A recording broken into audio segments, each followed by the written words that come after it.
Hello, this is Carmen with carm3d.net, and hopefully this tutorial will be a little quicker than the last one.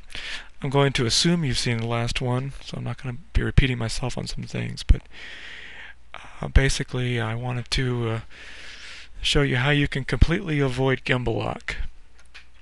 As you probably know, Gimble-Lock is when something is rotated so much that the two axes are lined up and there's no way to rotate it this way. So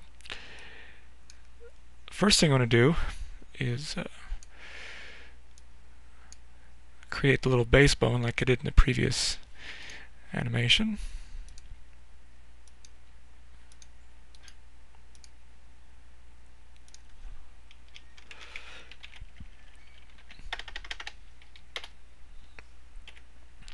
Shrink that down. See if I can get this more visible.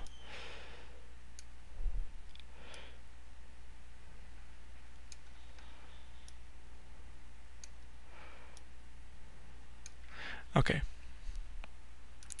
But that's not enough in this case. Upper arms, shoulders have always been tricky.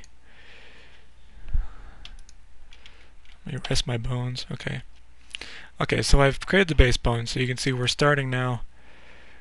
The bone is completely reset, so we have all axes at our fingertips, as it were. Okay, but there's still a possibility. Look what happens when the arm goes down to the side, or, well, I'm not going to put it this high because the arm generally, or actually in all cases, will never go higher than this. If you wanted to get higher than that, then you would rotate the clavicle here. So the way to avoid Gimble-Lock altogether is to isolate your rotations into different bones. So let's go in the scene editor here and take a look at that.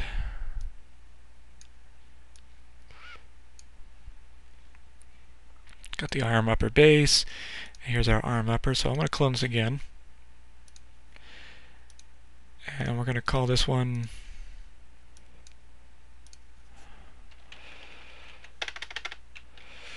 arm upper H. So this will be only for rotating on the heading. And I'm going to turn off the strength on this, and we'll shrink it down some too.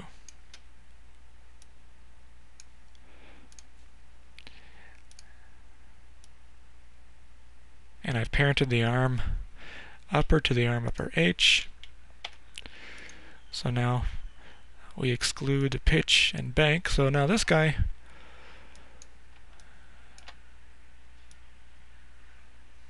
only rotates on the heading, and then we'll have this guy only rotate on the pitch. So by using one or the other, you can get any angle. I'm going to turn auto key on so we can see that better. You can get any angle you want now. Never going to get Gimble-Lock with a setup like this. However, in the case of the upper arm, there is one other problem, and I'll show you what that would be.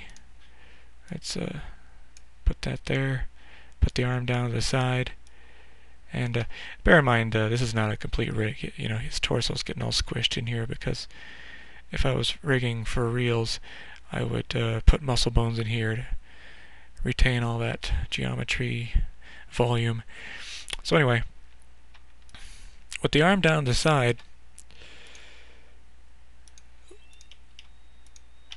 we don't have a real easy way of having his arm swing if he's just going to walk around.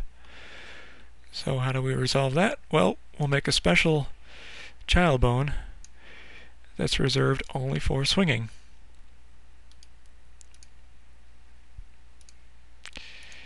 Let me first rename that to upper arm, upper P, so we know that one's for the pitch.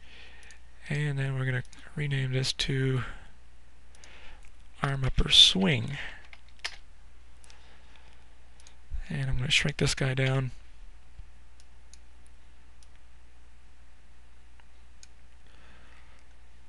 turn off its strength as well, because we only want one of these arm bones actually moving the geometry.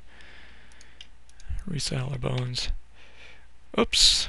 Let's go back to frame 0 and reset our bones. Darn idle key. I generally don't use that. Okay. Arm upper swing will only rotate on the heading. Like so. So now, go back to frame 10.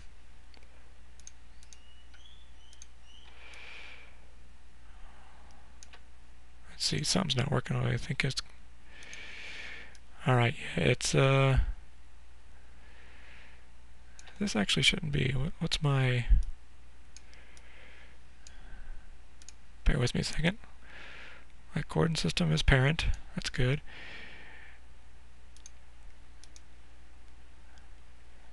Alright, I don't know what's going on here, but I'm going to force it. I'm going to use brute strength here, and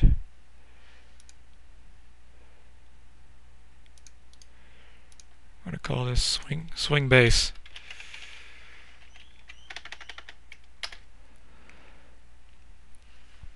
Turn the strength off. Shrink that wrist length way down.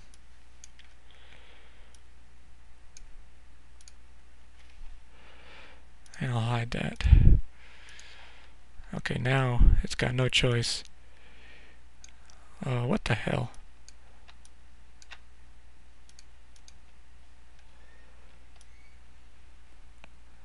Okay, I'm actually stumped here because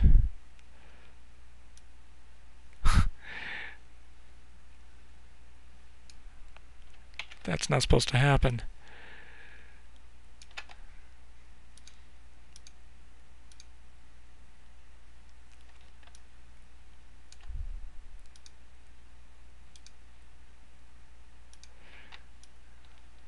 Okay, well, I want to pause the video here, and maybe I'll pick up in part 2 when I realize what's going on.